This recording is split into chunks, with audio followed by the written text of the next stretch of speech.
अगर भगवान तुमसे इंतजार करवा रहे हैं तो तैयार रहना, वो उनसे कहीं ज्यादा देने वाले हैं जितना तुमने मांगा है।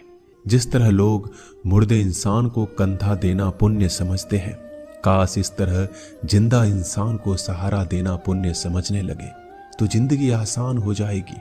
मत सोच इतना जिंदगी के बारे में, जिसने जिंदगी दी है उसने भी तो कुछ सोचा होगा। बेवजह ही नहीं होती लोगों से मुलाकात, किसी से सबक मिलता है तो किसी से ज्ञान। श्री कृष्ण कहते हैं, किसी को दुख देकर मुझसे अपने सुख की इच्छा मत करना।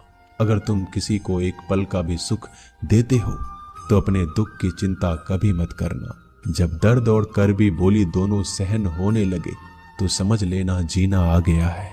कौन क्या कर रहा है, कैसे कर रहा है, क्यों कर रहा है, इन सब से आप जितना दूर रहेंगे उतना ही खुश रहेंगे।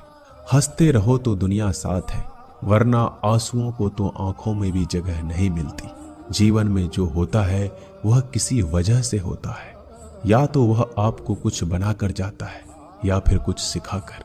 कटना, पिसना और अंतिम समय तक निचोड़े जाना गन्ने से बेहतर कौन जानता है कि मीठा होने का नुकसान कितना होता है।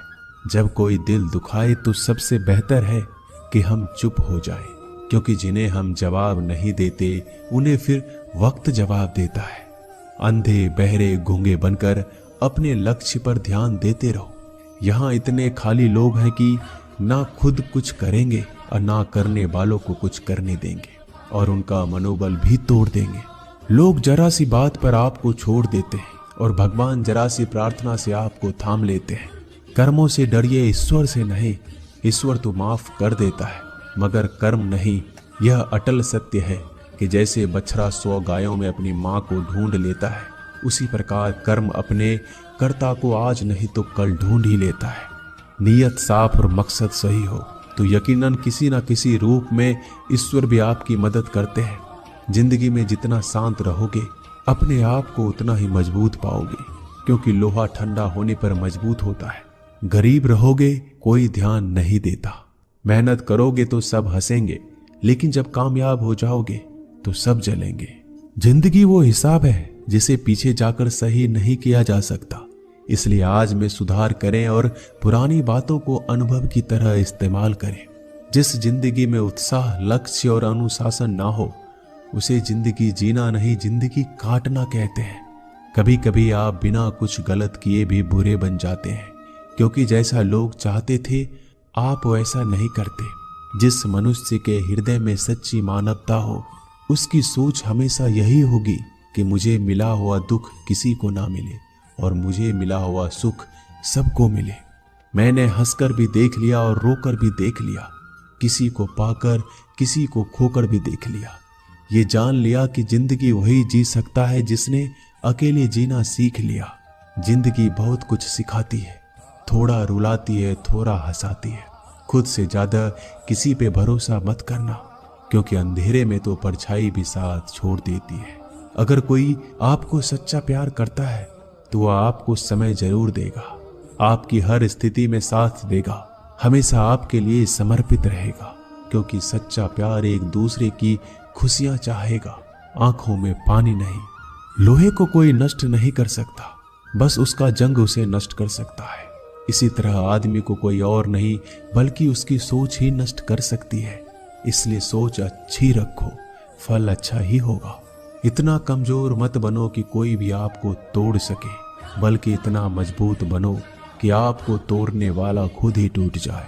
दर्द आपको मजबूत बनाता है, डर आपको बहादुर बनाता है, अनुभव आपको सिखा देता है। जिस दिन हम समझ जाएंगे कि सामने वाला गलत नहीं, सिर्फ आपकी सोच हमसे अलग है, उस दिन जीवन में सब दुख दूर हो जाएंगे। क्यों रोते हो? मन का ना होने पर जो लिखा है वही होकर रहेगा। एक रास्ता बंद करने से पहले भगवान 10 रास्ते खोल देते हैं। गर्मी के मौसम में पत्ते सूखने के बाद भी पंछी घोंसला नहीं छोड़ते, क्योंकि वो जानते हैं फिर से बरसात आएगी और पेड़ पर नए पत्ते आएंगे। जो हुआ उसे भूलकर नई शुरुआत करो और याद रखो, जिसका कोई नहीं होता उसका भगवान होता है। मतलब से जुड़े रिश्ते मतलब तक साथ देते हैं, लेकिन दिल से जुड़े रिश्ते आखिरी सांस तक निभाते हैं। अच्छा काम करते रहो, चाहे कोई सम्मान करे या ना करे, क्योंकि सूर्योदय तब भी होता है जब करोड़ों लोग सोए रहते हैं। दुनिया में हर एक काम आसान है, केवल अंदर से आवाज आनी चाहिए। हमेशा मेहनत और उस परमात्मा पर विश्वास रखना इस सफलता का सूत्र है। जीवन में सबसे बड़ी गलती वो है जिस गलती से हम कुछ सीख नहीं पाते। जो व्यक्ति अपने मन को काबू में कर सकता है वह जिंदगी में कुछ भी कर सकता है। इंसान की अच्छाइयों पर सब खामोश रहते हैं, लेकिन चर्चा अगर बुराई पर हो तो गूंगे भी बोल पड़ते हैं। श्री कृष्ण कहते हैं, तुम्हारे बीते हुए कल को तो मैं ठीक नहीं कर सकता, क्योंकि तुम वर्तमान में अगर अच्छा कर्म करोगे तो मैं तुम्हारा आने वाला कल जरूर उजागर करूंगा। झूठी बातों पर लोग आपकी वाहवाही करेंगे, वही लोग आपको तबाह करेंगे। बुरे से बुरा क्या ही होगा, हम तो हमेशा ही सोच लेते हैं, मगर अच्छे से अच्छा क्या होगा हम ये कभी नहीं सोचते। जो ईश्वर रात को पेड़ पर बैठे पक्षियों को कभी गिरने नहीं देता, तो सोचो वह तुम्हें अकेला और बेसहारा कैसे छोड़ सकता है। आज के जमाने में कोई अपना नहीं होता, सिर्फ लोग तब तक साथ देते हैं जब तक उनका स्वार्थ होता है। अगर कोई अकेला है तो इसका मतलब ये नहीं कि उसे कोई पसंद नहीं करता, बल्कि वह अकेला इसलिए है क्योंकि उसने दुनिया की औकात जान ली है। एक बार राजा और उसका मंत्री तलवार को साफ कर रहे होते हैं। तलवार को साफ करते समय अचानक राजा के पैर पर तलवार गिर जाती है और राजा के पैर की उंगलियां कट जाती है। उस राजा को उंगली कटने के कारण बहुत ही तकलीफ हो रही थी, बहुत ही दर्द हो रहा था। लेकिन उसका मंत्री कहता है, शांत रहिए महाराज, जो कुछ भी होता है अच्छे के लिए होता है। राजा को यह बात सुनकर गुस्सा आ जाता है। वह मंत्री से कहता है कि मेरी उंगली टूट गई और तुम कह रहे हो अच्छे के लिए हुआ।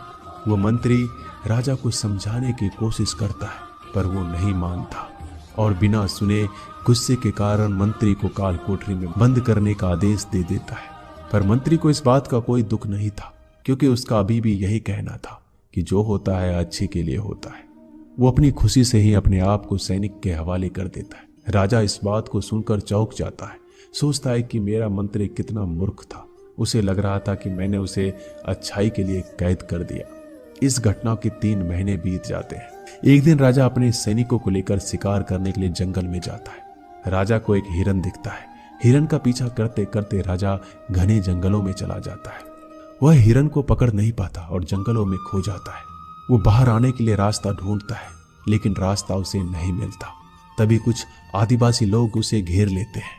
उन लोगों को पता नहीं था कि वह राजा है। वो लोग अपनी देवता को बलि चढ़ाने के लिए एक इंसान को ढूंढ रहे थे।